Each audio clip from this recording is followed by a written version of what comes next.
Good evening. I would like to call the Budget Committee meeting of April 22nd, 2024 to order. Good evening, everyone. My name is Greg Reimer, Councillor and Chair of the Budget Committee. I would like to begin by reading a safety notice. In the event of emergency, please evacuate council chambers to the nearest exit through the chamber doors and obey all instructions given.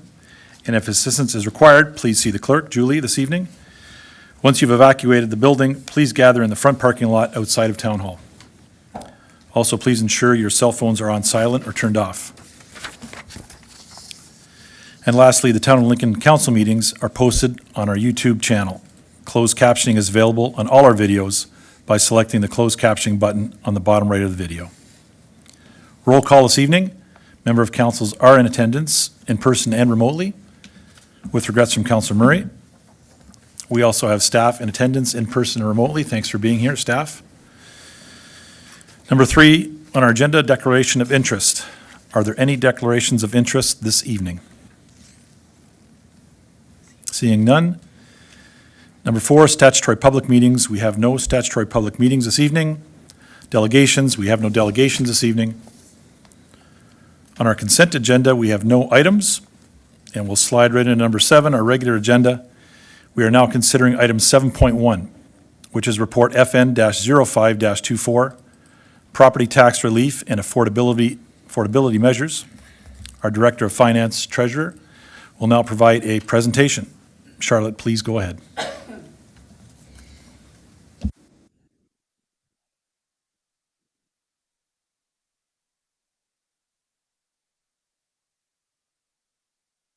Thank you. Thank you, Chair Reimer. Good evening, members of council. Good evening, Mayor Easton. I'm happy to be here tonight to report back to you. So in the December budget meetings, we were directed by council to look into a couple of items. And so 2 of those items are what we're reporting on tonight. And the first is property tax relief and affordability measures.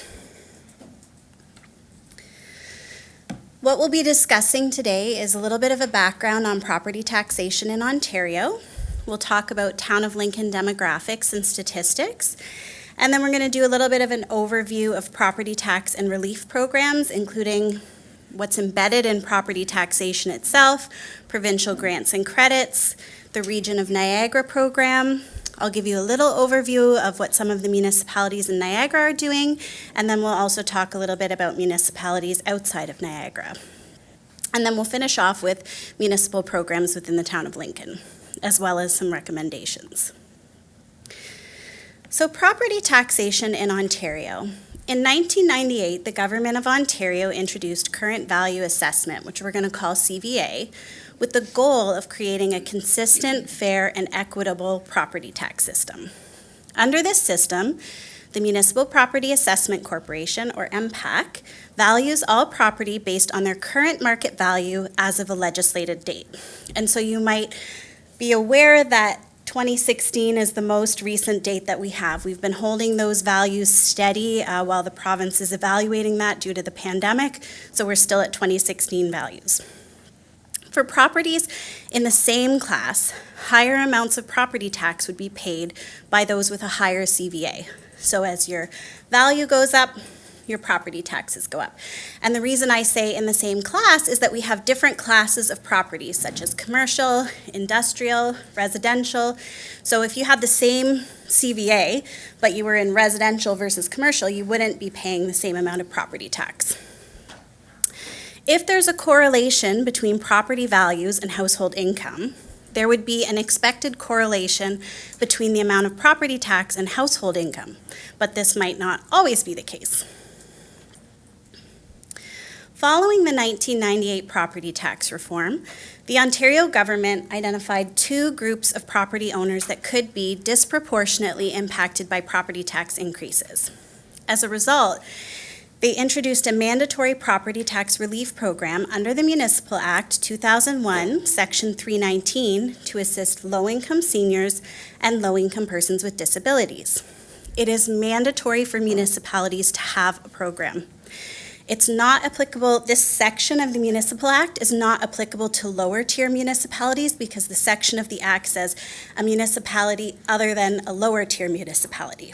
So the upper tier municipality, which in our case is Niagara Region, must pass a bylaw, and then the lower tier municipalities must participate, such as the town of Lincoln. And now I just wanted to talk a little bit about the demographics and just to give some statistics to put this into perspective in terms of our town in specific. In 2023, the median residential property in Lincoln had an assessed value of $381,000, paying approximately $5,168 in property taxes. And of that amount, 52%, or $2,683, would go to the region, 37%, or $1,902, would go to the town of Lincoln, and 11%, or $583, are paid for education to the school boards. The median household income of 2 or more person households in Lincoln in 2020 was $120,000. Therefore, if there were no increase in household income from 2020 to 2023, property taxes in Lincoln would be approximately 4.3% of the average household income, and the town of Lincoln's portion of property taxes would be approximately 1.6% of average household income. So we've talked about those statistics before. I know council is well aware, but I always prepare this because I know people are watching as well, and it gives them a little bit of a background. According to the 2021 census report, because I was trying to look for some sort of statistic or number that would help us analyze these taxpayer affordability measures relative to our population, in that 2021 census report, for private households to whom, and this is wording from the census profile, to whom the low-income concept is applicable, approximately 390 people, or 1.6% of the population, would be considered what they call low-income based on low-income cutoffs after tax. Any statistical analysis you need beyond that will be beyond my area of expertise, but I did want to just provide that little bit of background. And I also want to give a statement that throughout this presentation, I am going to give information about provincial programs, but any information regarding provincial programs is to help understand what's available and should not be construed as income tax advice. People should consult a tax expert in determining whether they're eligible for tax credits and for proper filing of their income taxes. Okay, so now we get to what are the structures and the mechanisms in place to help determine how much property tax is paid by each person and the credits and grants that are available. So first of all, there's the property taxation system itself. Properties, as we said, in the same class with a higher CVA would pay higher amounts of property tax. If there is a correlation between property values and household income, there would be an expected correlation between the amount of property tax and household income. But this may not always be the case. So for example, it would be assumed that an individual would purchase a property with a current market value that they could reasonably afford on their income and with property taxes that they can reasonably afford. There could be circumstances where this does not hold true over time, such as those on a fixed income or those whose property value increases at a more rapid pace than other properties in the same class, in spite of them having steady levels of income. So that's what we're really trying to address, right, is if we think that there's a situation where that's happening, that's what a lot of these programs are designed to help with. So the first program that I want to look at is the Ontario Energy and Property Tax Credit. And this is provided through the Government of Ontario. It's offered under the Ontario Trillium benefit, and it provides a tax-free payment to help with property taxes and sales tax on energy costs. It's available to all who qualify, and it's not restricted to just seniors or people with disability. And the reason I wanted to mention that is because I know at budget time, council had some discussion in terms of whom any programs would be available to, what's available to different groups of people, different demographics. So this one is available to everyone who qualifies. The amount of the OEPTC grant, it's actually a credit, is calculated based on a number of factors, including age, marital status, the amount of property tax paid for or by the applicant if the property is owned, and other factors. So it's not an easy calculation. I did try to go in there to provide some estimates or contacts, but there's so many factors that factor into how it's calculated. It's not like I can just say to you, it's 10% or it's 5%. It's much more complicated than that. But we do know that the province has put time into trying to develop those criteria and those calculations in order to build this program. The maximum estimated OEPTC available in 2024 is $12,048 for those from 18 to 64 years of age, and of that, $971 is the property tax component. $1,421 for those 65 and older, and of that, $1,144 is the property tax component. And then there are also credits under that program available to those living on a reserve, in a public long-term care home, in a designated college, university, or private school residence, but I won't go into those because they're not really relevant to this evening's discussion. So in addition to that program, there is also the Ontario Senior Homeowners Property Tax Grant, OSH-PTG, also through the Government of Ontario. This grant is for senior homeowners who pay property taxes and who have low or moderate incomes, and they may also qualify, and it could be in addition to the OEPTC, but it depends on their particular circumstance, so I can't advise that, but there is potential that both could apply. This grant is up to $500, and the grant amount is calculated based on the total amount of property taxes paid, the marital status of the homeowners, and the adjusted family net income. So again, multiple factors that go into it, but that's something that's available specifically to seniors. To be eligible for the grant, homeowners must meet several criteria, including being at least 64 years old on December 31st of the year in which the application is made, having an adjusted annual net income less than $50,000 if single, separated, divorced, or widowed, or an adjusted annual family net income less than $60,000 if married or living in a common law relationship.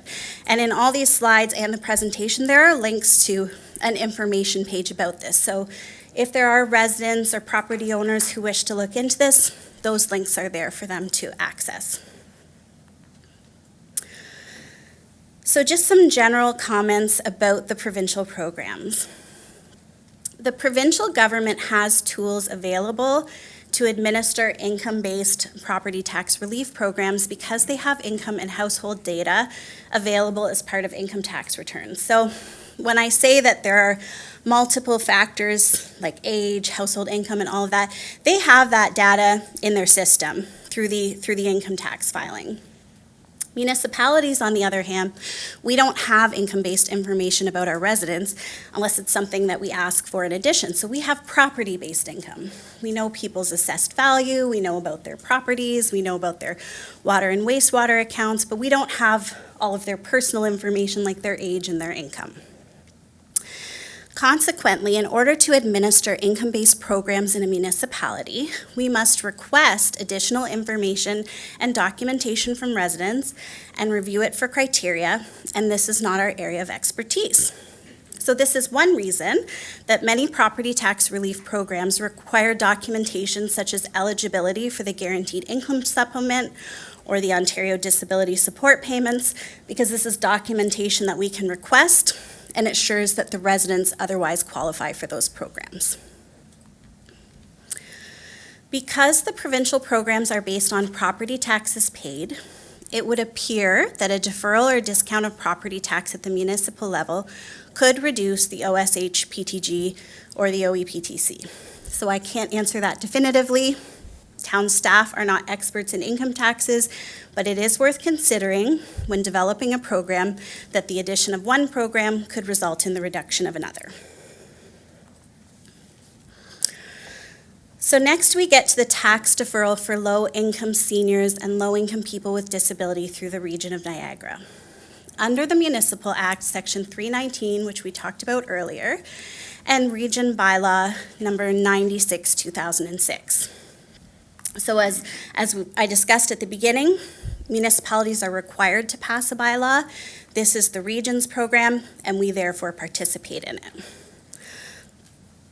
The deferral program for low-income seniors and is for low-income seniors and low-income people with disability. It's an interest-free deferral of the marginal tax increase, which is the difference between the current year taxes and prior year taxes, in excess of $200. It applies only to current taxes, not tax arrears or outstanding taxes, and the accumulated deferral cannot exceed 50% of the current assessed value of the property. So for example, that means if a property has a current assessed value of $200,000, the total amounts that they've deferred over time can't exceed $100,000. A tax reduction from a successful assessment appeal may alter the amount of the tax deferral. And then any deferred amounts must be paid in full when there are several criteria. The property is sold, which could include a tax sale, title is transferred, the owner dies, or the owner ceases to be eligible under the criteria set out in the bylaw. And the appendix to the report contains a copy of the Region's bylaw and all the details of the program. Under this program, applications are made to and administered by the lower tier. So if people in the town of Lincoln want to apply, they would submit their application to us, to the staff in the finance department, and then we would work together with the region, but we're the ones who are administering the program. The cost is the foregone interest on the amount that's deferred. So for example, if someone is deferring $1,000 worth of property tax, the cost to the town is the interest that we would otherwise earn on that money if it was sitting in the bank. So that's our cost, not the full $1,000, because we're going to collect that eventually, but the carrying cost of deferring that. And I did want to do just a little illustrated calculation of the potential deferral based on our 2023 taxes. So if someone's property taxes in 2023 were $5,168, and the year before it was $4,837, the marginal tax increase, the change in their taxes, is $332. That is then reduced by the $200 threshold, so the amount that they would be eligible to defer for 2023 would be $132. In this example, the property tax increase of $332 for 2023 was 6.86%. And then the property owner would pay $200, which is 4.13% higher, and the increase above that amount would be deferred. So essentially, it depends on whether in a municipality in Niagara, whether $200 is roughly 4%, but it's kind of holding it steady at around that 4% number and allowing them to defer anything that's above and beyond that. Uptake of this program has been historically low. So currently we have no participants in the town of Lincoln. And really the reason for that low uptake isn't known. We could theorize, we could come up with potential reasons, but we don't know for sure. In 2024, staff from the Niagara region have been working with local area municipal treasurers to review the current program, including the $200 threshold and deferral amount, to determine whether it still appears appropriate. Considerations include how to best provide assistance to those in need, how a change in the program may impact uptake, what the cost or tax levy impact would be, and the potential additional staff time at the lower tier level, since we really administrate the program. If there is agreement on the recommended modifications by all area treasurers and the local municipal staff as well as the region, a report will be brought forward to the region's Corporate Services Committee, and this would be expected in summer of 2024. So that's kind of been happening in tandem while I was also working on this report here in the town of Lincoln. So then, to summarize, what are the programs that are available currently to residents of the town of Lincoln? All qualifying residents meeting the criteria for the provincial programs would be eligible to apply for those credits and grants. And I did actually want to mention, I didn't put it in my slides, but when I was thinking about this over the weekend, most of those grants and credits, they do require the residents to file an income tax return. And that is complicated for people sometimes, and it can cost money to pay a professional. But there are volunteer income tax clinics that people can find a link on the Government of Canada website. So if they go to canada.ca, and they can look up information and find a program that's running that the government has provided a link to, and then they could have someone help them prepare their tax return. So I did just want to mention that as well to help with those grants and credits. The town also participates in the Region of Niagara program for tax deferral for low-income seniors and low-income people with disability. And in addition, the town offers a number of convenient pre-authorized payment plans for properties that are not in arrears, which allows payments to be spread out through the year without interest charges. So we have a 10-month plan where payments are withdrawn monthly from January to October. We have an installment plan where payments are withdrawn on the installment due dates of February, April, July, and September. And new in 2024, we added a 12-month plan where payments are withdrawn monthly from January to December. The new 12-month plan was added in 2024 to allow taxpayers to make monthly payments more evenly throughout the year, which will be advantageous for those on a fixed income or for those who would otherwise find this option more financially manageable. So that's something new that we did this year, and we did that in order to help people manage their monthly bills. There is also a pre-authorized plan for those who are in arrears, but it is with interest, and they would need to contact staff at the town to make arrangements for that plan. So we spent quite a bit of time looking at what's available elsewhere as well. So what is available at other programs in municipalities in Niagara? So the City of Niagara Falls has a one-time rebate of $102 per water account or $80 per property tax account to qualifying residents. To qualify, they must be a recipient of GIS or ODSP, and they must be a water account holder for their water rebate or a property owner for the property tax rebate. The credit is applied to their account. And there was a staff report that estimated the cost in 2022. So just under 1,000 applicants under each program, and the total cost is about $100,000 for the water grant program and $75,000 for the property tax program. They've also requested the region to review its deferral program. The City of St. Catharines has an older homeowner tax increase deferral program. There's a lot of programs today that are a tongue twister for me, so thank you for being patient. This was recently approved. It applies to homeowners 65 years of age and older making less than the city median household income. Under this portion, they defer the increase in the city portion of their annual property tax bill. So I just want to revisit that calculation we did earlier in the presentation. In that example, the property tax increase was $332. And that was for the region, the town, and the school, or the region, the town, and the school boards. And of that, $126 related to the town.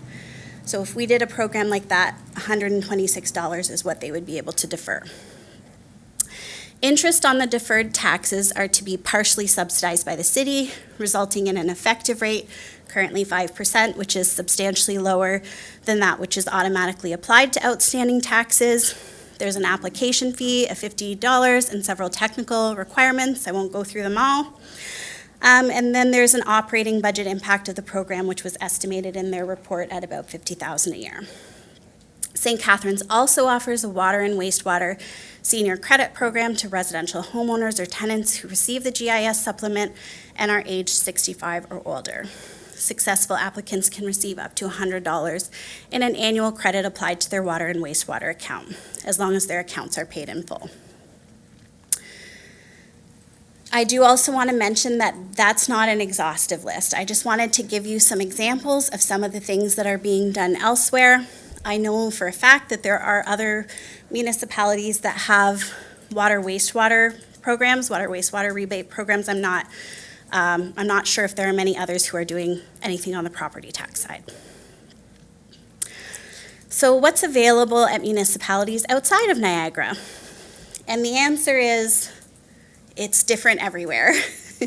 So it appears that there may be a provision which allows a lower tier municipality to pass their own bylaw to provide for cancellation, reduction, or refund of taxes. As an example, lower tier municipalities in the region of Peel appear to each have their own program, but I can't really answer definitively on this, and the town would need to consult external legal counsel to confirm applicability of this program if it were being considered. So there are many different types and features of programs across the province. They look different, they're for different amounts.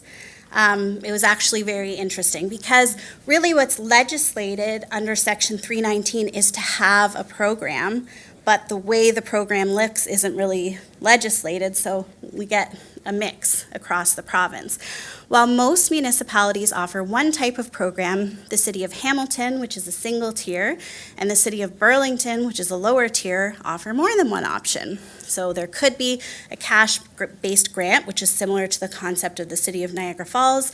It could be an older adults property tax deferral program, which is similar to the program we already talked about through the City of St. Catharines. And there also are property tax increase deferral programs, similar in concept to the region of Niagara. So there are many programs in many places, and they all look different. So I would like to give some comments on the municipal programs, but I need a drink of water first. Thank you. Number one, the cost of the program will be borne by the taxpayers who do not qualify, and it will impact the tax levy increase or the rate budget if it's a water wastewater rebate program. So whenever, and I know that you know this, Council, whenever we do a program like this, it effectively shifts the cost from those qualifying relief to those who don't qualify for the relief. That exact cost, we don't know. It depends on the uptake of the program, so how many applicants we get, and it also depends on the defining characteristics of the program. How many people are eligible? How much is it for? Is it a deferral or is it a rebate? A deferral program, for example, may have lower costs because it's the carrying costs associated with the deferred amount. But it has more cash flow implications because we're waiting before we collect that cash. But because our budget is balanced, it means every year we plan to spend everything that's in our budget for expenditures, but when we allow people to defer, we're not collecting the money to pay for those expenditures. A rebate program is almost the opposite, where it has higher costs because you're giving a credit in that year, you're budgeting for the credit or the rebate that you're giving, but it has lower cash flow impacts because you budget for it in that year. So you're not deferring, you're not waiting before you collect the cash, you're giving a credit or a rebate and you're budgeting for it in the same year.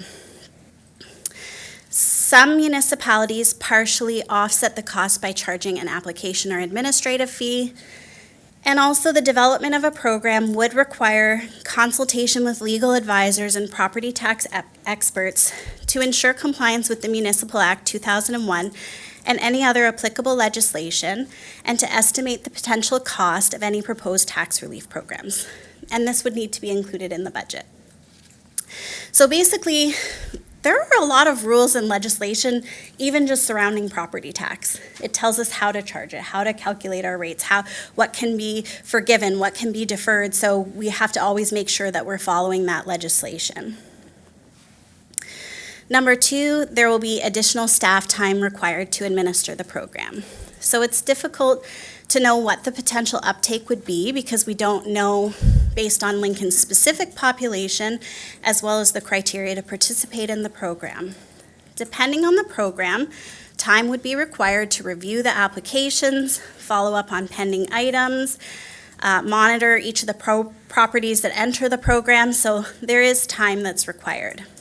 And I don't know what that time is, but I wanted to give a number so that at least we can have an estimate. So if 200 households qualify, we talked at the beginning about the fact that there are 390 people who are considered in that low-income after-tax category.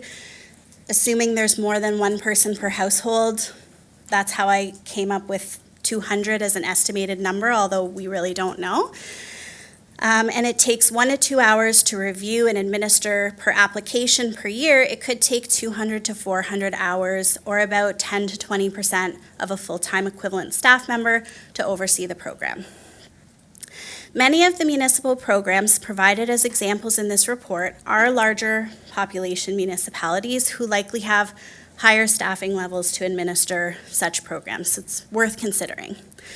While we would accommodate the additional work required in the finance department, it could cause delays in other work. And any program considered should be launched during a lull period for property taxes or water. So that would be my recommendation, is that if we did decide to do something, the time that we launch it would be at a time, like not right near a tax due date or something, when our staff are already very busy trying to tend to the residents' needs. Number 3, I did talk about this earlier, but the addition of a new program could reduce the impact of a pre-existing program. So I won't go into that in detail. I have talked about it. I can't answer definitively. I am not an income tax expert. To the knowledge of staff, a wastewater rebate program would not have that same impact. However, even that would be something we could investigate as part of developing a program if council so directs. And ideally, we want programs to work in tandem with each other. So ideally, we want to, if we're adding something, we want to add to without taking away from something else. Number 4, a deferral program has cash flow implications. So I think I explained that and went into it in detail already, but it's something for us to keep in mind. And the extent of those cash flow constraints, we just don't know until we get an idea of how many people would apply for an additional program. Number 5, a deferral program could create a lien on the property. So the amount of the deferral and any interest, if applicable, is a debt to the town and could become a lien on the property, which could impact other lending arrangements for the property owner. So that's worth considering. Number 6, the town of Lincoln represents 37% of the total property tax bill. So the current deferral program in participation with the region, the one that I talked about in their bylaw, it results in the total amount being deferred. So that $332 minus $200, a portion of that's the region, a portion of it's the town, a portion of it's the school boards. All of that gets deferred. If we implement a program without the region, then we still have to pay the region and the school boards their portion, and so it's important to keep in mind that our portion of the bill is still relatively small to the whole. If the town tried to assist in deferring a larger portion beyond our portion, we would, as I said, we would still have to pay the school boards in the region, which would result in cash flow constraints to the town. So staff recommendation is that a full program in cooperation with the region would produce a better result and relate to the property owner's taxes as a whole, if possible. Number 7, a relief program related to water and wastewater accounts is an option. So I've mentioned it a few times through the presentation. The direction to staff in the budget committee of the whole meeting in December was to look at property tax relief. But I did want to bring forward that it's worth noting that a relief program related to water and wastewater accounts is also an option. Again, I'm not an income tax expert, but we don't believe it's impacting the OSHPTG, the provincial programs basically, and it would still reduce the overall municipal cost that's being borne by low-income property owners and residents. I do want to mention that just based on an initial analysis, approximately a third of the residential properties in Lincoln do not receive municipal water services. So that means there would be a group of people who might not benefit from a program if it's only related to water and wastewater accounts. But we could make it applicable to water or wastewater, because we have people who have water but not wastewater, wastewater but not water. So we could try to capture as many people as possible, but there would still be some people who wouldn't benefit from it. The potential impact could be investigated as part of the water and wastewater financial plan during 2024. And so this brings to the end of the presentation. Essentially, the recommendations of the staff report are to report back to you on the outcome of the review of Niagara Region's program, to enhance the communication of the programs that are available. So we really don't have a link to the section about the provincial programs on our website, so we can work together with the communications team to work on communicating everything that's available to people, provincial, region, and townwide. And then if council directs, we can look into the water, wastewater financial plan and come back with some options for a program on that side. Thank you, Charlotte. Thank you to you and your staff especially. There was a quick turnaround time from budget till now, and you got a lot of information to us, a lot of things that I learned for the first time, so thank you very much for that. Questions from council? Councilor Timmers. Thank you very much, Chair Reimer. Through you to Charlotte. That's just an excellent report, and I really appreciate it. I think when the motion was put forward, it was really trying to gather an understanding of what is out there and what is available. And I think a lot of people just simply don't know that. And, I did a bit of research myself to look to see what was there. And, you mentioned that the uptake is very, very low. And I think it's just such a small amount that's actually rebated. It's just the effort that it takes to apply is not simple. For some people, it's very difficult. So I do appreciate this report. Gives me a really clear understanding of what it means and how it would work. And I don't see it really working on our end. But I do have a question. So if we did implement something, I know the bylaws have to be adjusted to even allow for lower tier to actually have a program. If we did actually do a program, would that negate any regional programs? Like you talked about them working, if we have one, all of a sudden maybe that you're not eligible for the region. So just if you could address that. Through you, Chair, to Go ahead, Through you, Chair, to the councillor.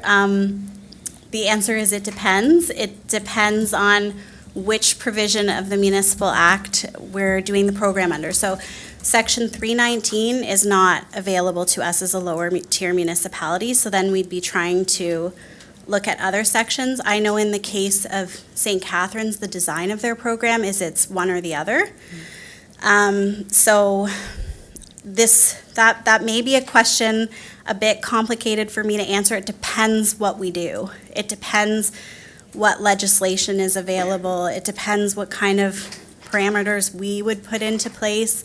And because it is so different each place, and I haven't gone to the extent of consultants or legal counsel, it would be hard for me to answer with certainty. Sure. Just through you, Chair. So there was also mention that the region may be reviewing their programs. Do you see that? Do you have any information on that? Like, is that happening in the near future, or? Go ahead, Charlotte. Thank you, through you, Chair, to the councillor. It's happening, yeah. We are having discussions.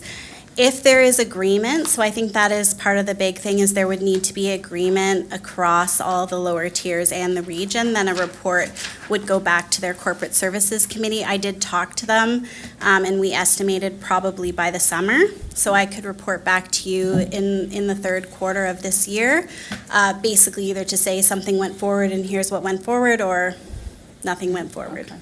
Well, I really, just from what we've learned here and looked at, I really think they do need to review it, and what they're offering is pretty minimal, really, for the effort that it takes to actually apply and to get it.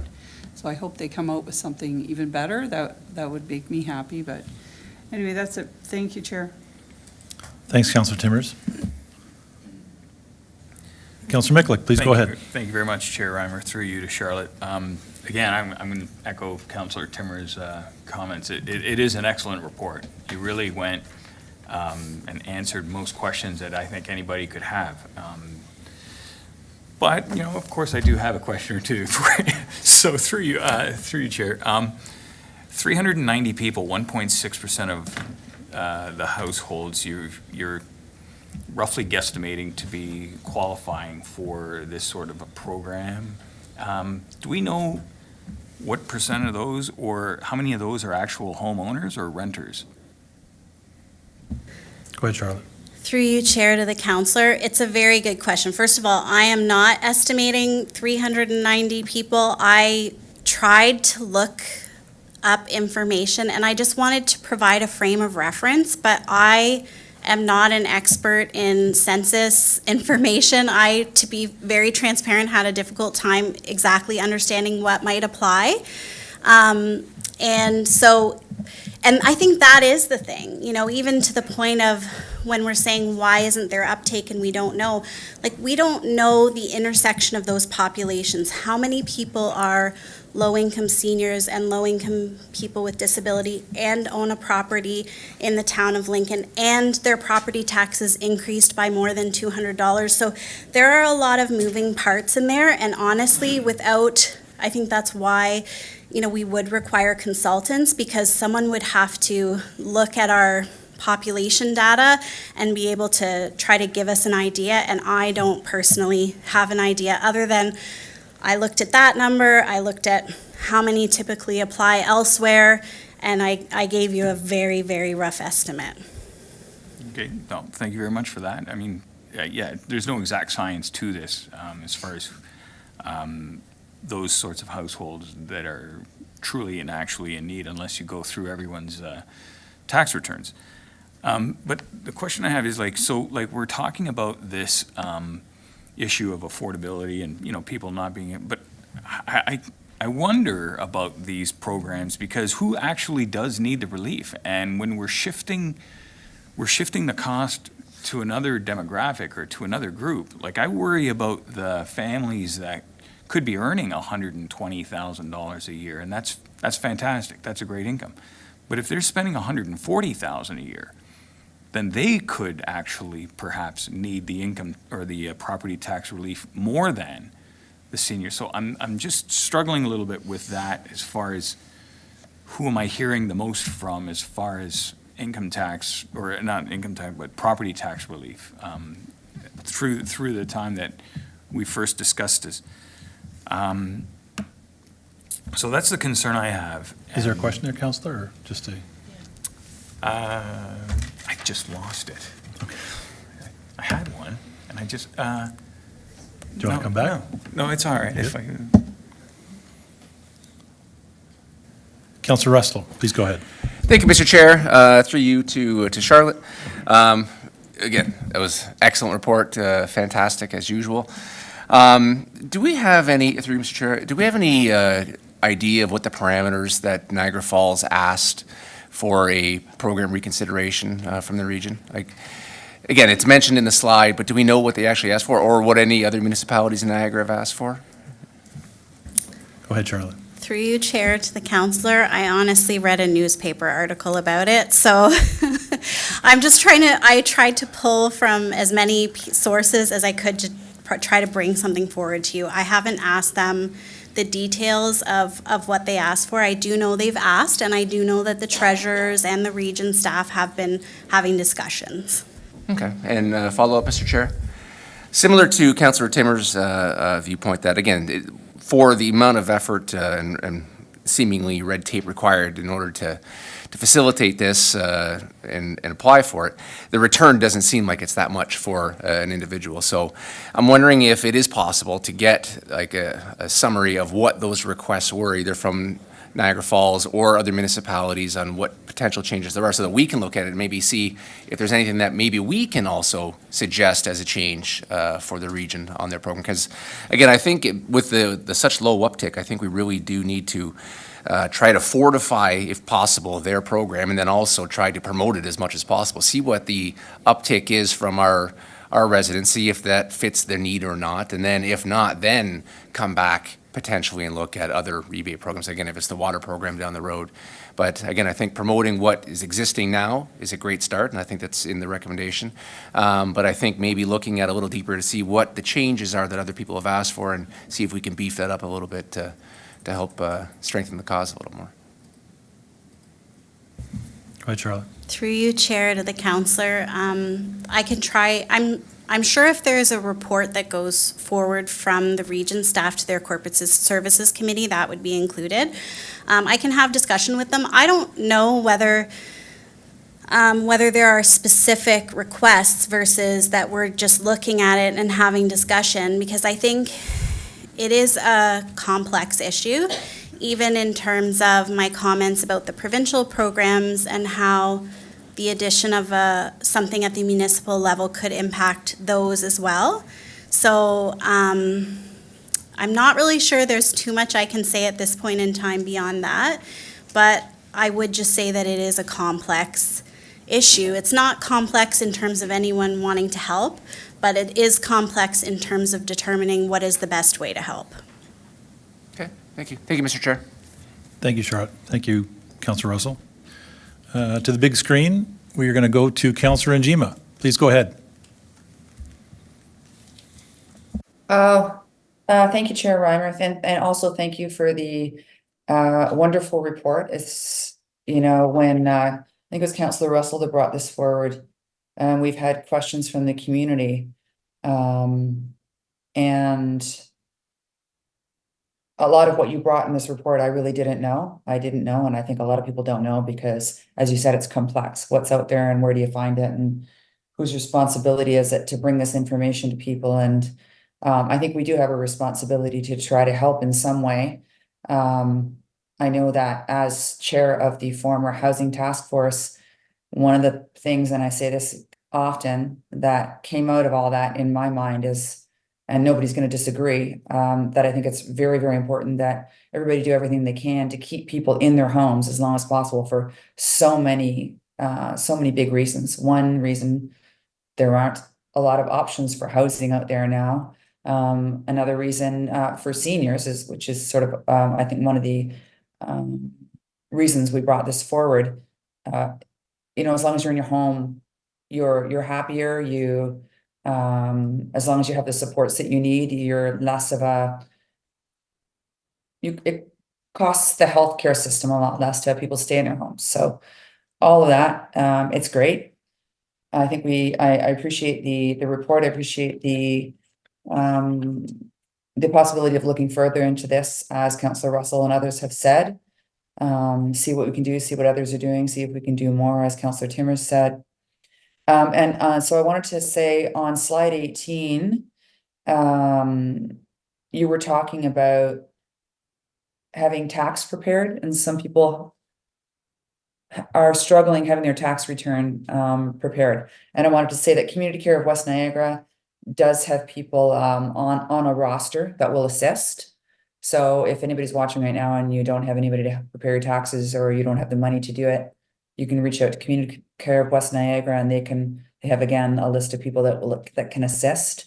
And so that leads to my question. I know that not too long ago I had a meeting with Carol Fuhrer from Community Care, and she brought up a lot of census data that she's constantly going over for all different reasons. As you can imagine, she has a lot of that data that you would find interesting. So I'm wondering if there's been any conversations with her about any of this, and if not, it might be at least part of a really good first, second, or third step. Go ahead, Charlotte. Through you, Chair, to the councillor, that's a great suggestion. I haven't had conversations to date. As you mentioned, Councillor Russell, it was a fairly quick turnaround on this report to try to look into all of these things and bring some information forward as best as I could. But if directed by council to look further into it, I will. Thank you. Thank you, Councillor Njima. Councillor Patriva. Thank you, Chair Yes, go Reimer ahead. and Council. Oh, Am I okay? Can you hear me? You're all good, Counselor? No? I'm good? Okay. Yep, go ahead. Councilor Regima stole my thunder there. Thank you, Chair Reimer, through that. Yeah, Community Care of West Niagara offers those programs for low-income seniors and ODSP patients. So you don't need to go to the Income Tax Department at the feds to look for that, and the deadline's Friday, and they do it for free. So if anyone's looking for that service, it's available right here in town. Thanks, Charlotte, and again, I just got to reiterate, awesome report, right? We thought that, you could defer taxes, but it looks like it's just the increase. And if you apply a $50 admin fee to it, it's $100 or $132. There's not really much there. So I think it's imperative that you do your taxes, because the returns through the provincial government are far greater than what we can augment. So thank you. Thank you, Chair Reimer. Thank you, Counselor. Mayor Easton, please go ahead. Thanks very much, Mr. Chairman. It almost seems like there's probably people out there that are better suited to do this than we are. But let me thank you very much for the report. It really is an excellent place to begin, Mr. Chairman.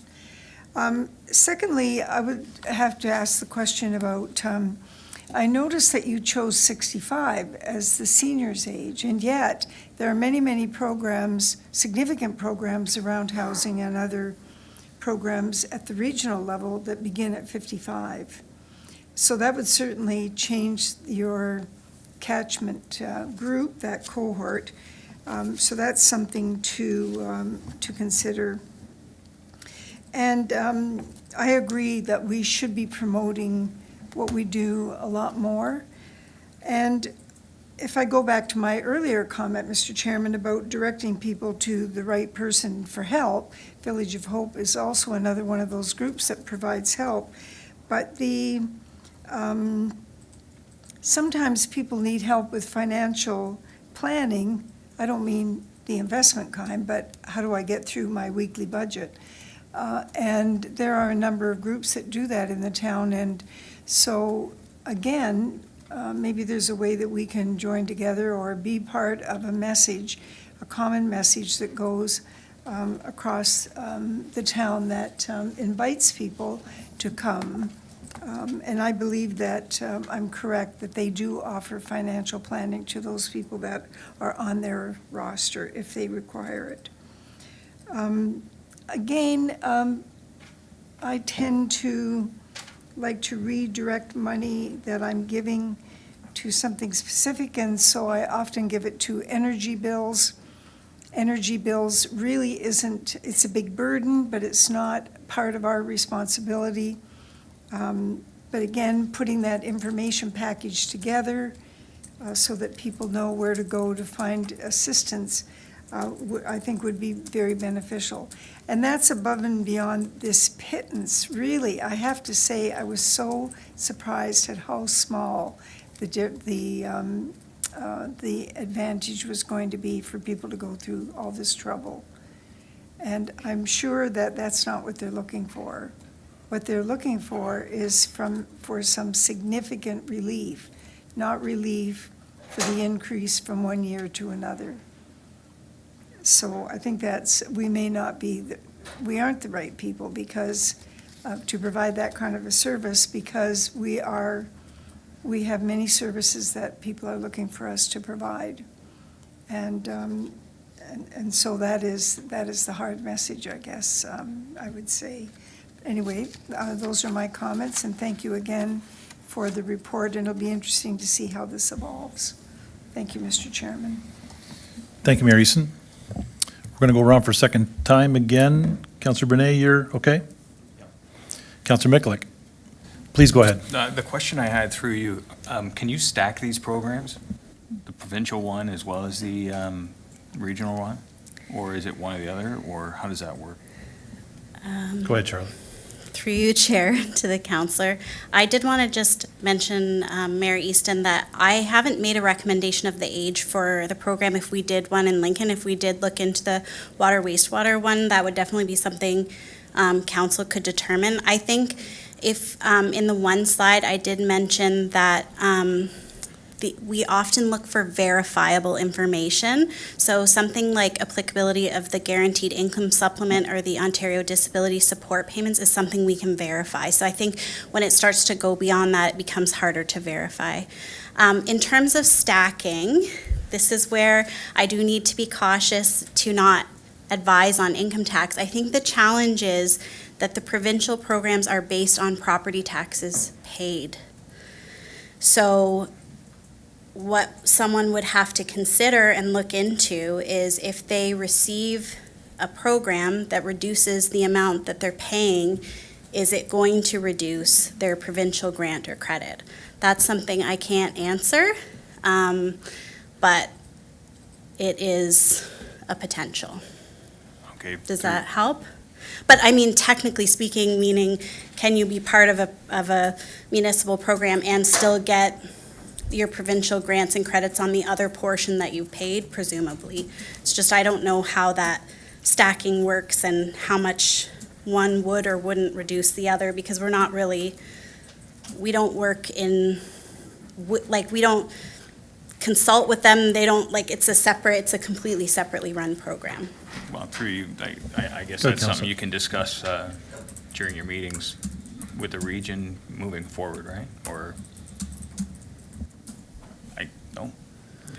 Possibly. Oh. I'm not sure. I can't really say. It is a challenging thing. I think it's worth just considering, as I've said, that the province has the tools. They have a lot of tools available to determine eligibility for these types of programs that municipalities don't have. So it's just like when you think about that summary, all those points I tried to give for us to think of, I think that's just the challenge, that everything we do, it's going to have a cost, it's going to take staff time, and then is it actually going to benefit? How much will it benefit?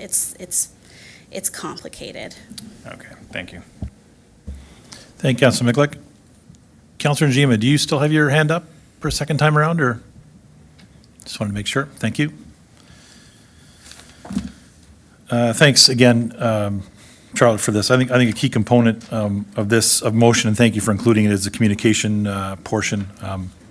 As many of us said here, there's a lot to learn in here as well for some of us. So thank you very much for that. There being no further discussion, I have a motion moved by Councilor Russell. Committee receive and file for information report FN-05-24 regarding property tax relief and affordability measures, and that staff be directed to report back to committee in the third quarter of 2024 regarding the Niagara Region Property Tax Relief Program, and that staff be directed to enhance the communication available to the public regarding property tax relief programs, and that staff be directed to work with consultants preparing the water and wastewater financial plan for options regarding a wastewater rebate for discount program for low-income seniors and low-income people with disability, including estimated costs of the program and impact on rates. I will now ask our clerk to open the vote. Thanks, Chair, and the vote is now open.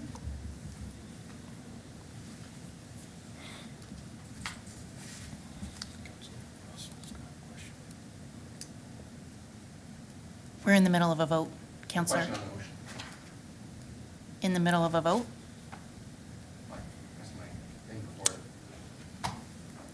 Call the vote. Go ahead, Councilor Russell. Thank you, Mr. Chair. I'm just wondering, through you to staff, the last point, I'm wondering if we're jumping the gun on that one, as that seems to kind of indicate that that program for the wastewater and water may be forthcoming, where it really is an investigation. So I'm just wondering about the wording on that.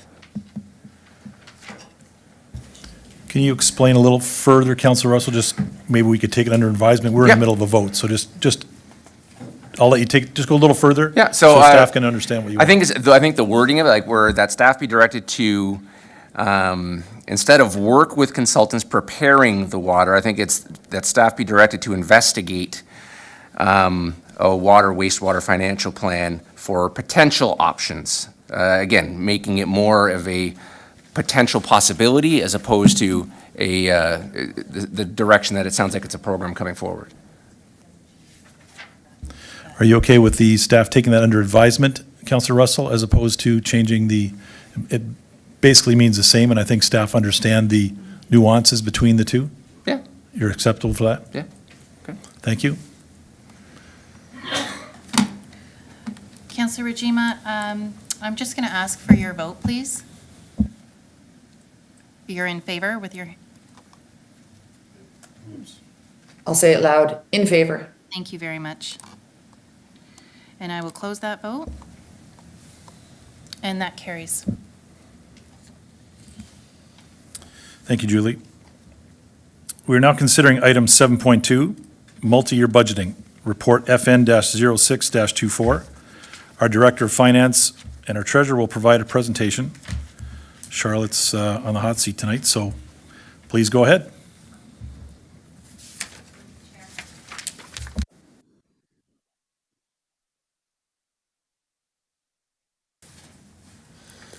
All right, so the next topic that staff were directed to report back on was to talk a little bit about multi-year budgeting. So today we'll be discussing a little bit of a background on budgeting in the Municipal Act. We'll talk about budgets, about multi-year budgeting. I'll do a short summary of some municipalities that are currently preparing multi-year budgets. We'll talk about potential opportunities and advantages and potential challenges. I know we've heard this many times before in our budget meetings, but the Municipal Act does not allow municipalities to operate on a deficit basis or to take out debt to fund ongoing operations, but debt can be taken out for major capital projects. This is referred to as a balanced budget, which means budgeted revenues must equal expenditures. And Lincoln's budgets, like most other municipal budgets, are prepared on what's called a modified accrual basis, which is similar to a cash basis with a few modifications. It's designed to ensure that money coming in equals money going out. Section 290, subsection 1 of the Act requires municipalities to prepare and adopt a budget, including estimates of all sums required during the year for the purposes of the municipality. So it says during the year.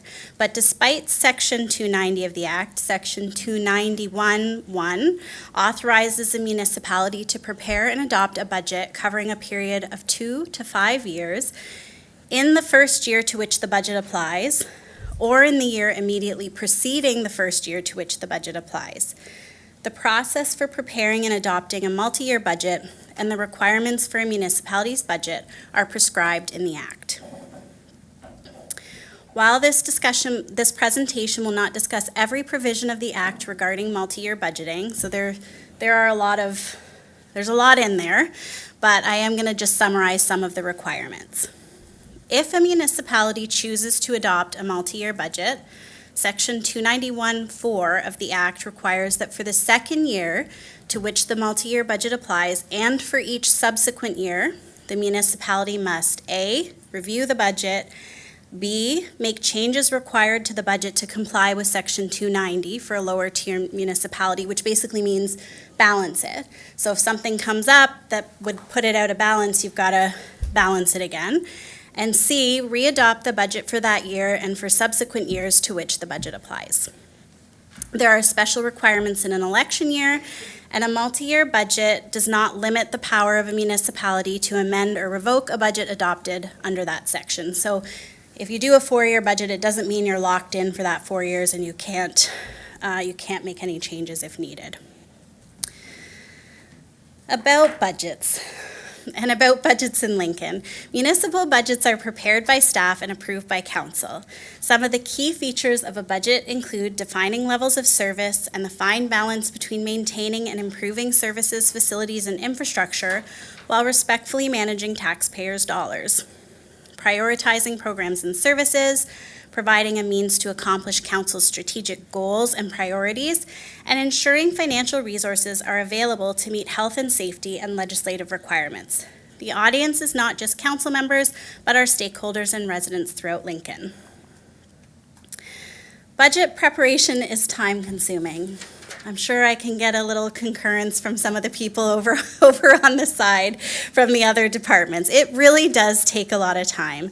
And it's not just the finance department. It involves staff from all of our operational departments, including finance, our agencies, board and commissions, and it takes a lot of time from committees and council as well. The CAO, is that?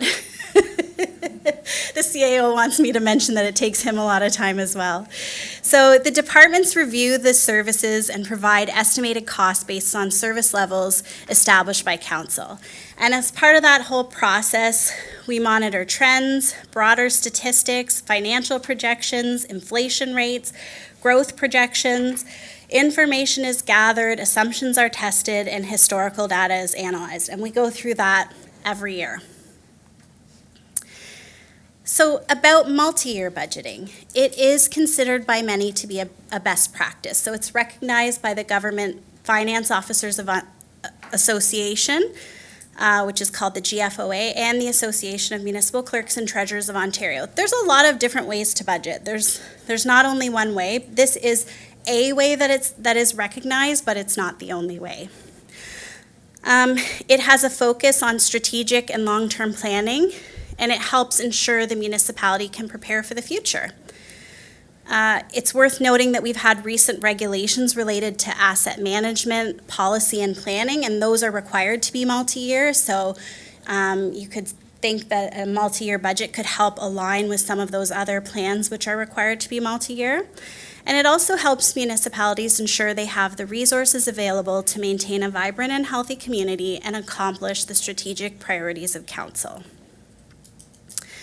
I was asked in the direction from council to have some examples of municipalities that are doing a multi-year budget. This is just based on a quick search. This is not an exhaustive list, but Chatham-Kent, Greater Sudbury, Guelph, London, St. Catharines, Strathroy-Caradoc, and Waterloo. Most, and I should just say there on that last slide, most municipalities have a multi-year capital. Okay, it's the operating is the one that it's not as consistently done multi-year, but most municipalities that I know have a multi-year capital forecast. So what are the potential opportunities and advantages of multi-year budgeting? Number one, more efficient use of staff time over the long term. So a conservative estimate is that our budget takes 2,000 hours of staff time per year. I have read estimates of municipalities that are much higher, so I could be underestimating. We don't really track it. You know, I did ask some of the departments how much time they put in, so this was my best estimate, but it might actually be a little low. Scheduling, budget preparation and review, staffing discussion, meetings, amendments and adjustments, report preparation, community engagement, incorporation of master plans, consolidation, several meetings of committee, all of those things are required every year when we prepare a budget. There is the potential that a multi-year budget would save some of this time in the long term if we had fewer meetings, fewer consolidations, fewer discussions, etc. The most significant portion of time is spent up front, and then in the latter years of a multi-year budget, staff could spend time on other value-added processes, such as implementation, efficiency reviews, planning, and training. So it's not that we wouldn't use that time, it's that if we could get to the point where we have more efficient use of our time in the latter years, we could use it for other value-added tasks. And so then, again, this is just an estimate if an annual budget review, so that's the annual review that you have to do each year, even when you're doing a multi-year budget. If it takes 70% of the time of the annual budget process, then we could have savings of 600 hours per year in the years following approval. These are all just estimates, and we would have to go through that process and have other discussions to confirm. So second, it can provide improved long-term planning. The annual budget is always a result of the strategic priorities of council and the service levels required, but on a year-by-year basis and doesn't always allow for a plan to implement over time. So this would allow council to establish strategic priorities as well as put a financial plan in place to ensure that resources are available to accomplish those priority goals over the term of council, rather than making decisions each year separately. Number 3, the availability of information regarding future tax levy and rate impacts. So it could improve residents' understanding of how the town will allocate resources over time. It could provide enhanced predictability regarding the impacts of future anticipated costs and revenues on the tax levy and rates. Number 4, it is improved program efficiency and flexibility for leadership. So the framework surrounding a multi-year budget should include guidance and mechanisms that can be relied on should unanticipated events occur. So right now, we prepare a budget for this year. As long as nothing unanticipated comes up this year, if something happens in November, we can deal with it in the next year budget. But when you're doing a multi-year, you have to have more structure and more guidance for staff what to do if something unanticipated pops up. The ability to adjust and respond within those thresholds would allow staff to be more effective and efficient. Because if we have those guidelines and we have those frameworks in place, then when something happens, we could react to it rather than waiting for the following year budget. It also could provide greater predictability for staff in terms of planning programs and services, knowing that future support from council is anticipated. Number 5, procurement and purchasing could be planned further in advance. It would allow for more planning and coordination of procurement, and it may allow for longer-term contracts or agreements within the guidelines of the policy. So that one, not sure how much it would help us, but it could help a little bit. What are the potential challenges with multi-year budgeting? So, number 1 is additional time requirement in the short term. So additional time and effort would be required to develop policies and procedures, implement new practices, develop more sophisticated forecasting models, and prepare data and summaries for multiple years. And all of this would take more time. If, for example, the first year of implementation required 25 to 50% more work than the current process, this would be approximately 500 to 1,000 additional hours of staff time in addition to the present workload. And it impacts the operational departments just as much as it would impact the finance department. So again, it's not that the work of the budget is all the finance department's work, it's really all the departments that work on their budgets. And also the majority of budget work is completed by senior level staff.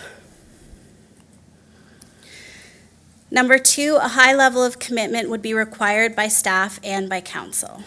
So a lot of rigor and review of the forecast would be required.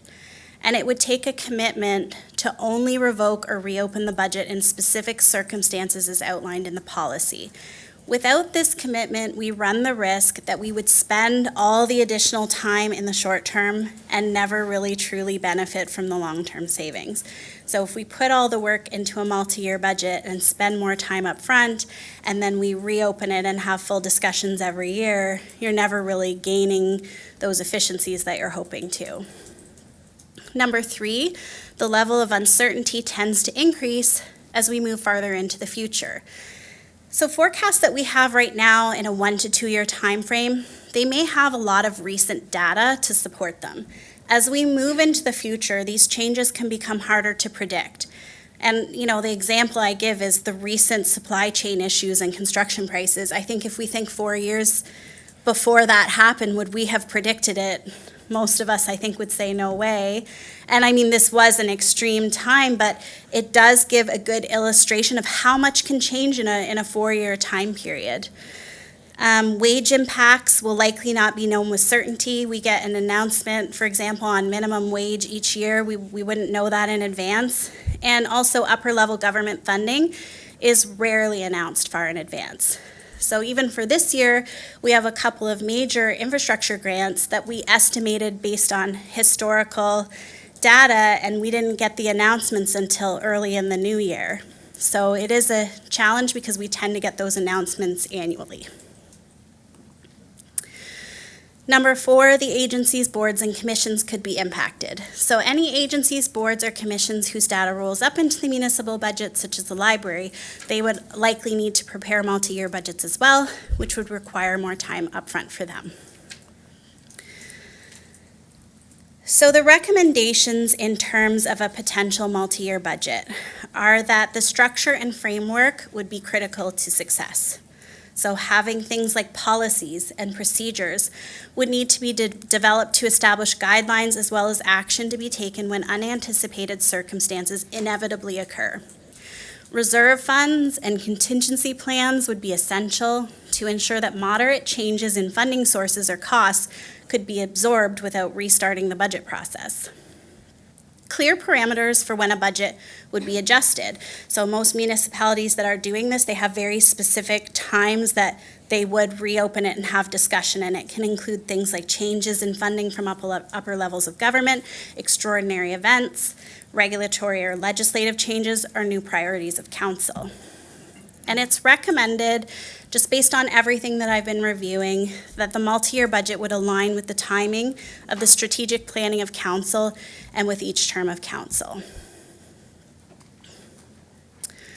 So what could we do?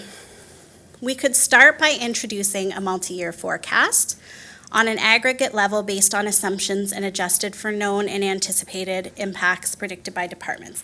So for example, if the departments have a few things they know are coming down the pipe 2 years from now, there's new legislation and it's gonna have this cost, I can incorporate that. And then the rest of it would be based on assumptions, based on trends and inflation.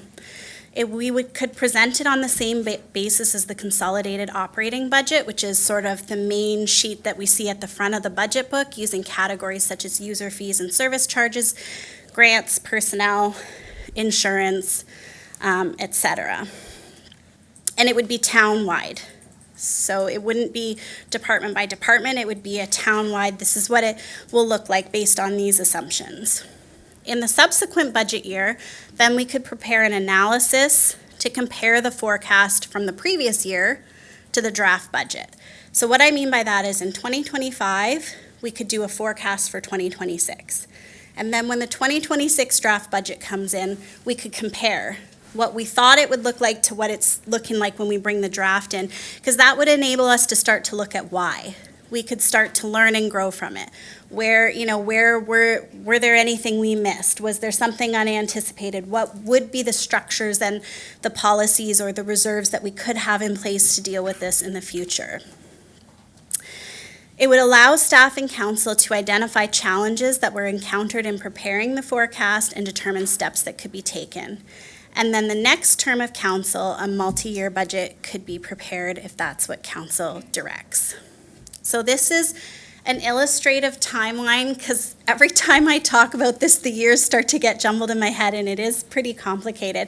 And in addition, there is under the Municipal Act, you cannot approve a budget in the same year as an election year, which is why I have to have in brackets each year that's an election year. So for example, in 2027, because 2026 is an election year, we can't approve the 2027 budget until we're in the 2027 calendar year.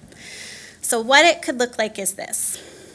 This year, we would prepare the 2025 operating and capital budgets and the 10-year forecast, and then a forecast for the following 2 years, 2026 and 2027, just based on that consolidated schedule. Then in 2025, we prepare the 2026 budgets, the 10-year forecast, and then that's where we do the comparison as a learning exercise to say, how did we do? Where did it go well? What did we have to learn from? And then we would also prepare a 2-year forecast. Then in 2026, which is the election year, the budget for 2027 cannot be adopted until the beginning of the following year. But if council still wants to proceed with this and the forecasts are going well, we could develop the policy that year, put the framework in place. 2027, I know the clerk might get upset at me. So 2026 is the new term of council, but it's towards the end of the year. So in my brain, I think of the first full year, but I know it's 2026. But this is the first full year of a new term of council. The 2027 budget would be presented and the 10-year forecast. And we do that same comparison as a learning and growing exercise. And then in that first full year of council is typically when the strategic priorities are being developed, the strategic priorities and planning. And then we would approve the multi-year budget policy, and that's the year we would be preparing the first multi-year budget that would coincide with those strategic plans and priorities. So it's in 2027 that we would do a 2028 to 2031 operating and capital budget with the same 10-year forecast. And then you can see the following year in 2028, under that under the Municipal Act, you have to review and approve every year. So 2029 would be year 2 of the 4-year budget. It would get reviewed and approved, 10-year forecast. The following year, 2030, is year 3. It gets reviewed and approved. Then the following election year, I don't believe you can do that review and approval either in that year. So then it would be the following year after the election that we would approve year 4 and start that planning process again. So I know that was a long thing to go through, but I did want to kind of do that illustration so that we could all really look at how the terms of council and the multi-year budget and the strategic planning and priorities can all work together. And so here you have the recommendations of staff.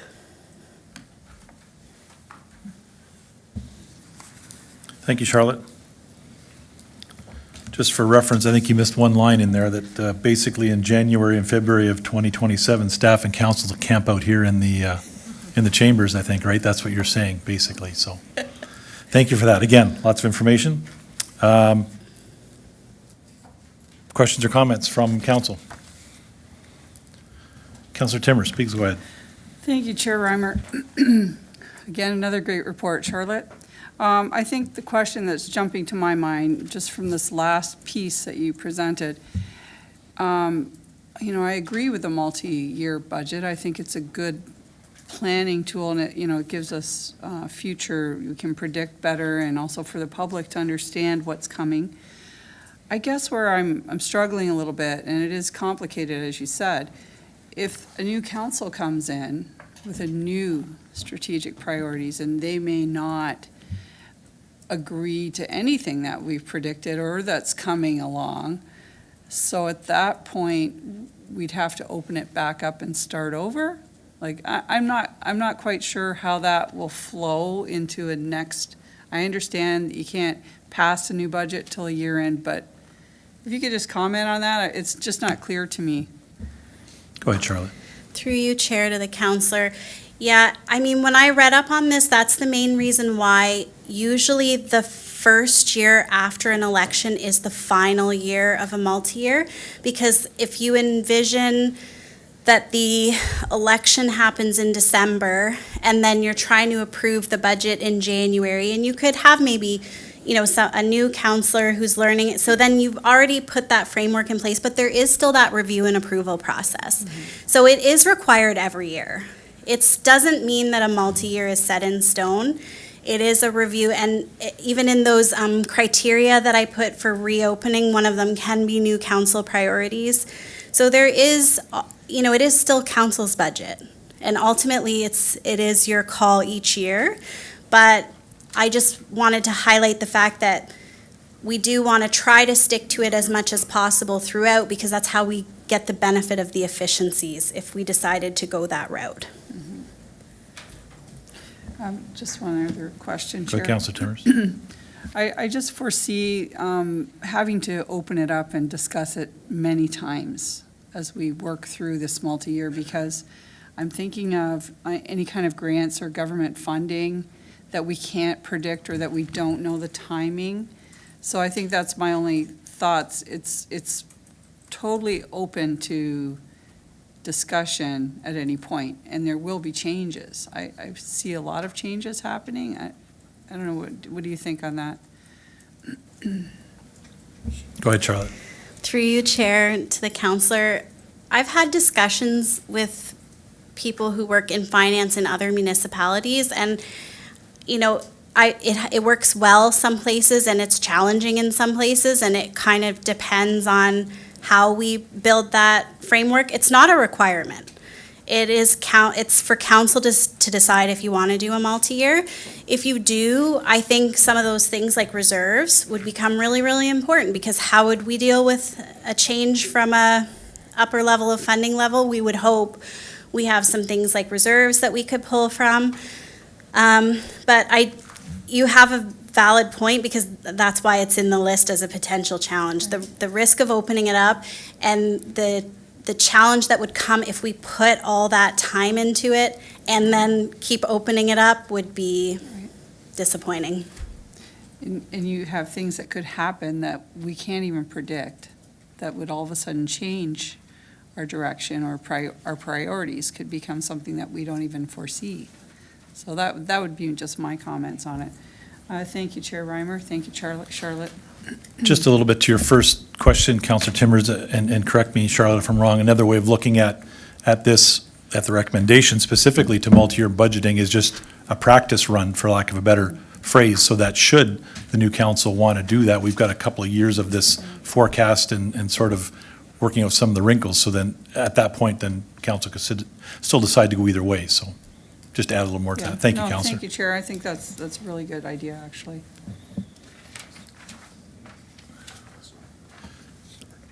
Councillor Russell, please go ahead. Thank you, Mr. Chair. Through you to Charlotte.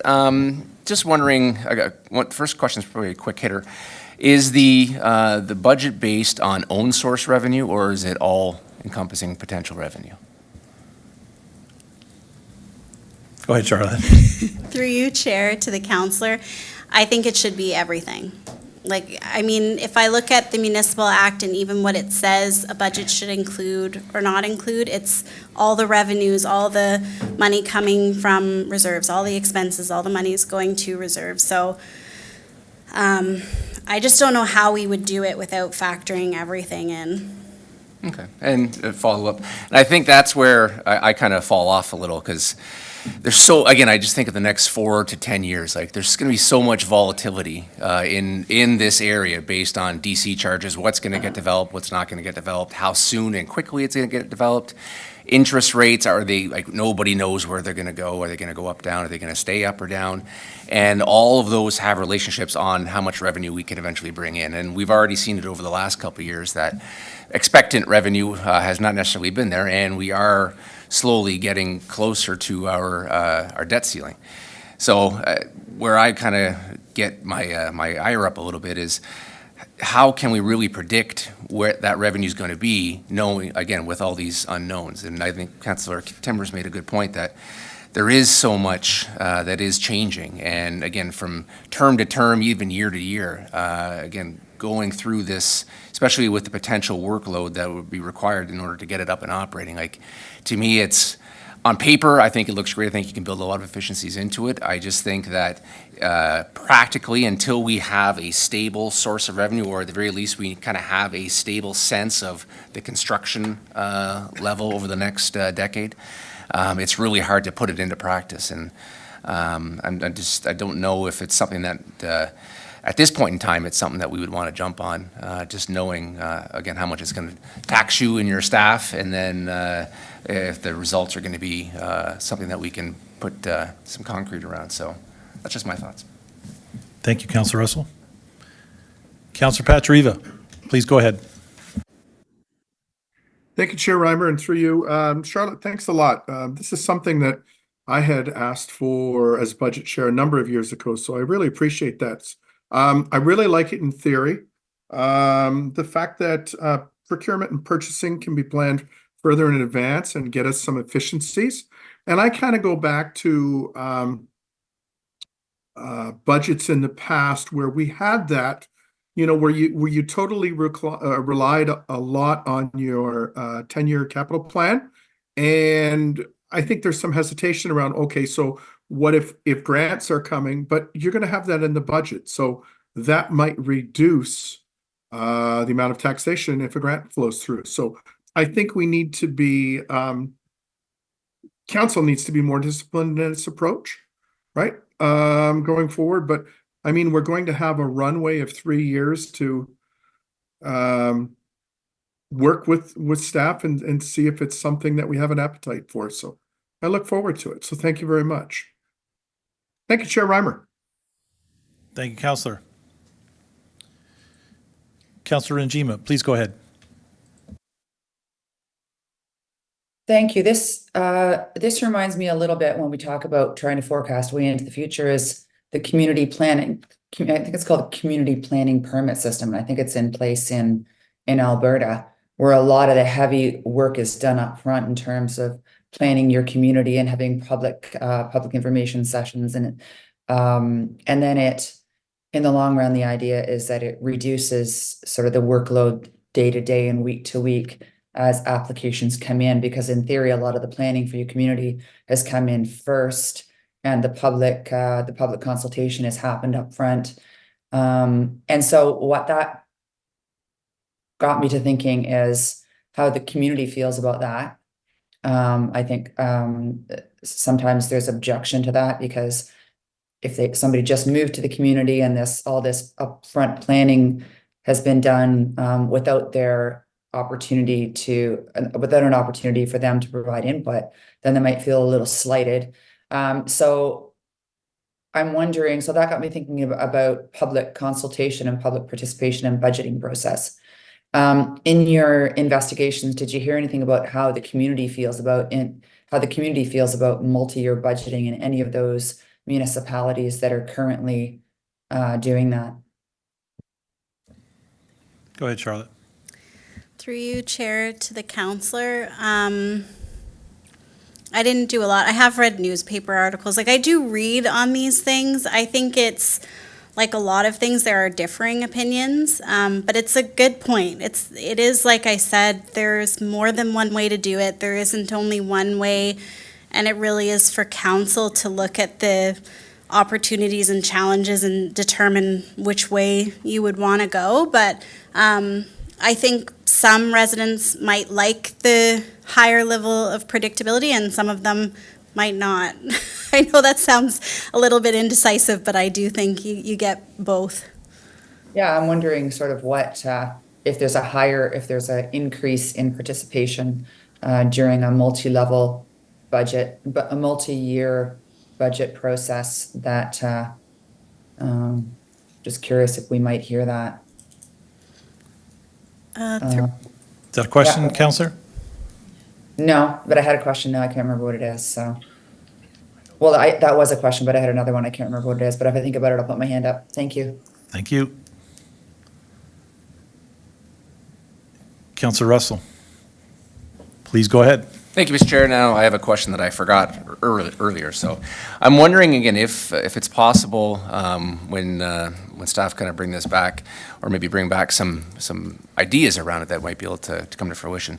If we could look at, from slide 16, the reserve funds and contingency plans that would be essential to ensure that moderate changes in funding sources or costs could be absorbed. To find out what the best practices of the other municipalities that have this in place, to find out like what percentage of either own source revenue they have to have in reserve, or again, what's the algorithm that they use to try to make sure that they have enough in the bank for those extra rainy days? Charlotte? Through you, Chair, yes. I can look into all of those things. Charlotte, your mic. Through you, Chair, yes. I can look into anything that council directs me to look into.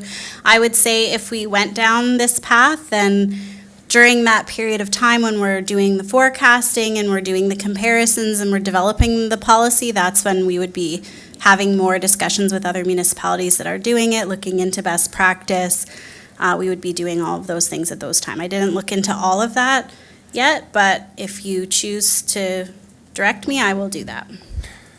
So through you, Mr. Chair, I'm wondering again, even that's just a feasibility study to see if it's possible for us to get to that level, and that's where, again, I'm having no insight into what those savings accounts that those other municipalities have and what it is as a proportion of their own source revenue. I'd be curious to see if it's something that we can do, or is it that they have so much debt ceiling available that they use that as a contingency? I'd be curious to see how that leveled up, and then whether or not it's even something that could be applicable here. Thanks, Mr. Chair. Good, Charlotte. Through you, Chair, yes. Yes. I can look into that. Awesome, thank you. Thank you, Counselor Russell. Counselor Miklick, please go ahead. Thank you very much, through you to Charlotte. So in your recommendation, directed to prepare a 2-year forecast in addition to, so that's a 2-year estimated consolidated operating budget. Is that going to include a potential levy impact as well? Go ahead, Charlotte. Through you, Chair, yes. It would, Okay. it would look like that consolidated table where, you know, so we would be doing this for the 2025 budget. The 2025 budget would be all council is approving, but we Yeah. would provide a forecast for 2026 and 2027. And I can tell you all of the assumptions that went into it too. Okay. You know, I'll be able to tell you, well, we estimated X percent of increase on general materials and supplies, and then we would see, you know, based on those assumptions, that's what it would look like. Okay, just clarifying, thank you. Thank you. That's a unique part of that one, Counselor Miklick. Sorry, a unique part of that is being able to see that percentage increase, at least forecasted down the road. Our CEO has comments. Please go ahead, Mike. Through you, Mr. Chair, I think just an add-on to Charlotte's comment, and Councillor Miklick raises a good point. A lot of what Charlotte is talking to you about now is things we're doing already as a corporate leadership team. We are looking a few years in advance and trying to anticipate for council. What do levies look like? What are the resource allocations we need to have in place? So I think one of the good things that comes with multi-year budgets is even just that organizational maturation and an ability for us to talk to residents. So residents begin to understand, how are we planning to allocate resources? What do future taxes look like? And anticipating that future direction from council. Of course, a lot of it's theoretical. A lot of it makes a lot of assumptions, like I think Councillor Russell's highlighted. But I do think it will enhance our planning, and so try to eliminate a little bit of time that goes into the planning side of it if we've got a lot of these things already built in. So I think there's a lot of benefits to it. I appreciate all the councillors over the years that have talked about it. I think the most recent direction in this budget came from Councillor Brunet, but I know Councillor Patrick has mentioned it over the years, and the more we can mature, I think, and start having these types of conversations, the more we can eliminate those, I think, challenges or the peaks and valleys, albeit we'll never be able to fully eliminate those. But I think this does allow us to start doing a lot of that pre-planning. Thank you, Ms. CEO. There being no further discussion, I have a motion moved by Councillor Brunet. Committee receive and file for information report FN-06-24 regarding multi-year budgeting, and that staff be directed to prepare a 2-year forecast in addition to the current year budget for the 2025 consolidated operating budget, and that staff be directed to report back to Budget Committee of the Whole, comparing the 2026 forecast to the 2026 draft operating budget. I'll now ask the clerk to open the vote. Thanks, Chair, and the vote is now open. Councillor Regime, I'm going to ask verbally for your vote, please. In favor, thank you. Thank you.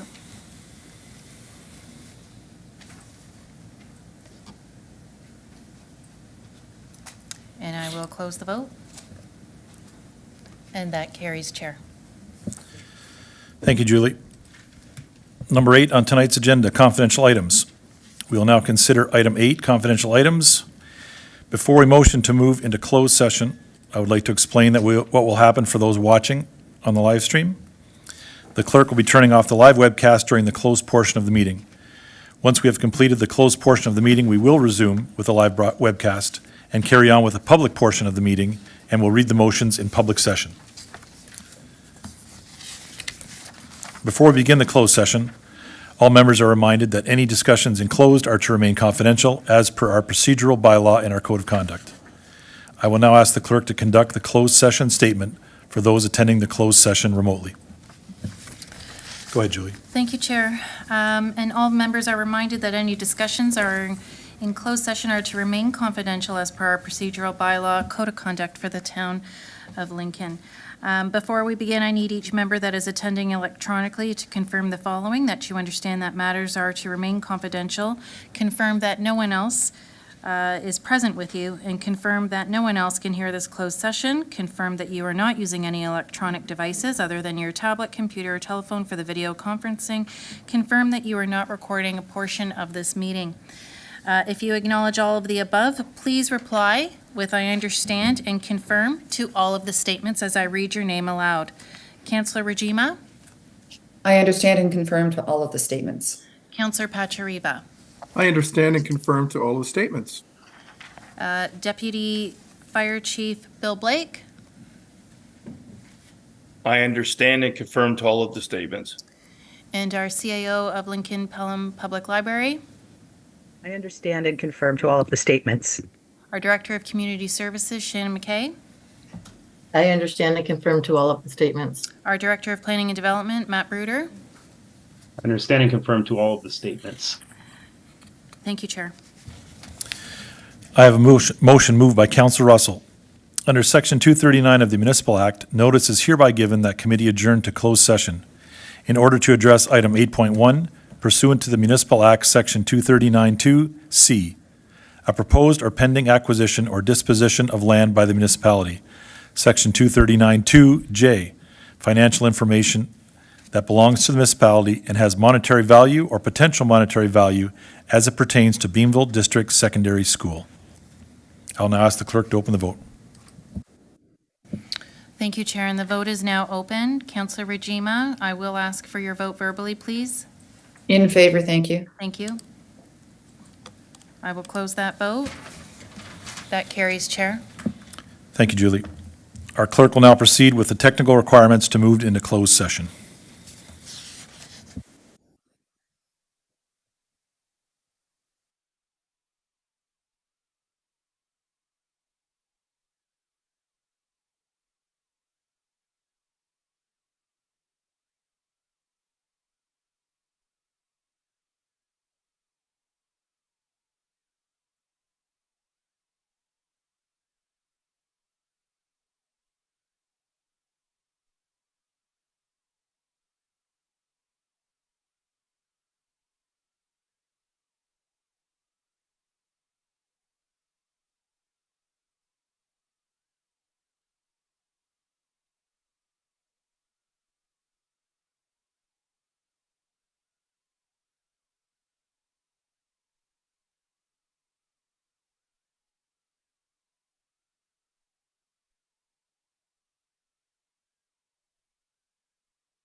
I have a motion moved by Counselor Brunei that committee resume in open session. I will now ask the clerk to open the vote.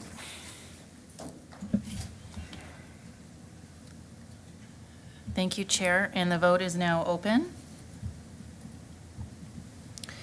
Councillor Regima, I'll ask you to verbally state yours. In favor, thank you. Thank you. Councillor Russell, you vote in favor to resume and open. Thank you very much, and I will close that vote. And that carries, Chair. Thank you, Julie. I have a motion moved by Counselor Mikulik that committee receive and file the confidential update and that staff move forward as directed in closed session as it relates to item 8.1 pursuant to section 239-2C, a proposed or pending acquisition or disposition of land by the municipality, section 239-2J, financial information that belongs to the municipality and has monetary value or potential monetary value as it pertains to Beamsville District Secondary School. I will now ask our clerk to open the vote. And the vote is now open. Councillor Regima, In favor, thank you. thank you, and I will close that vote, and that carries, Chair. Thank you, Julie. Number 9 on our agenda, committee remarks. Do we have any committee remarks this evening?